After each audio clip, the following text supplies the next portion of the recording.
అందరికీ నమస్కారం. Breaking news. T20 ప్రపంచ cup final south Africa India మధ్యన జరగనుంది.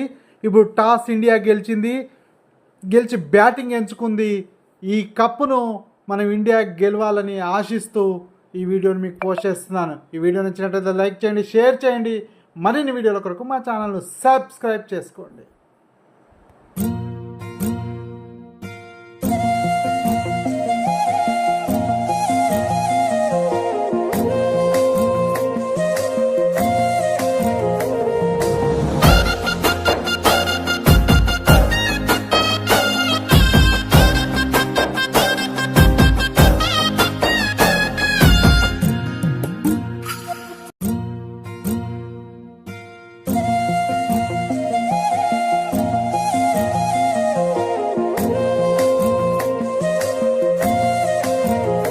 ఈ వీడియో నచ్చినట్టు